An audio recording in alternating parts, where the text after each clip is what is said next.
ছোটবেলা থেকে আপনি তো রেসলিং দেখেই থাকবেন, কিন্তু আপনি কি জানেন ডাব্লিউডাব্লিউর ইতিহাসে এমন কয়েকজন ভয়ঙ্কর রেসলার ছিল যাদের দেখে বড় বড় সুপারস্টারদের পর্যন্ত পা কাঁপতো। এরা শুধু রেসলার না, এরা ছিল ভয়, আতঙ্ক আর ধ্বংসের নাম। আজ আমরা দেখব ডাব্লিউডাব্লিউর ইতিহাসের সবচাইতে ভয়ঙ্কর 5জন রেসলার সম্পর্কে। আর শেষের নামটা দেখলে তুমি চমকে যাবে, তাই ভিডিওটি শেষ পর্যন্ত দেখো। প্রথমেই রয়েছে দ্য আন্ডারটেকার। প্রথমেই আসছে ডেডম্যান দ্য আন্ডারটেকার। যখন তার এন্টি মিউজিক বাজতো পুরো এরিনা চুপ হয়ে যেত। অন্ধকার, আগুন আর সেই ধীরে হাঁটা দেখলেই শরীরে কাঁটা দিত। রেসালমেনিয়াতে টানা 21টি ম্যাচ জেতা, এটা আজ পর্যন্ত কেউ ভাঙতে পারেনি।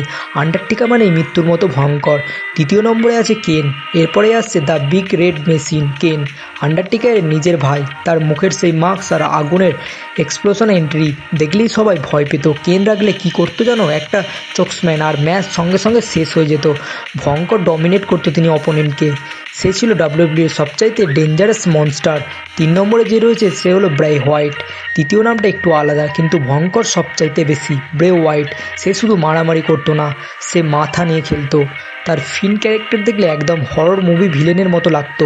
লাইট অফ থাকতো, হঠাৎ সে সামনে চলে আসতো অপোনেন্টের, তাই অপোনেন্ট এমনি ভয় পেয়ে যেত। ব্রে হোয়াইট ছিল ডাব্লিউডাব্লিউর সবচাইতে ক্রিপি মাইন্ড গেমার। নাম্বার 4, চতুর্থ নাম দ্য বিস্ট, ব্রক লেসনার। এই মানুষটা real life fighter, UFC champion plus WWE champion. তার পাওয়ার এত বেশি, সে একাই 2-3 জনকে ধ্বংস করে দিতে পারে। সবচাইতে শকিং কি জানো? আন্ডারটেকারের লেজেন্ডারি স্ট্রেক ভেঙেছিল এই লোকটাই। লেসনার মানে পিওর ডিস্ট্রাকশন।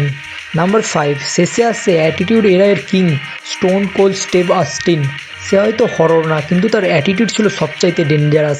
বসকে পর্যন্ত মারতে ভয় পেত না সে। স্টোন কোল্ড একটা মুভ আর গেম ওভার। আপনার মতো এদের মধ্যে কে সবচাইতে ভয়ঙ্কর রেসলার? অবশ্যই কমেন্টে জানাবেন আর সাবস্ক্রাইব করবেন আমাদের চ্যানেলটিকে।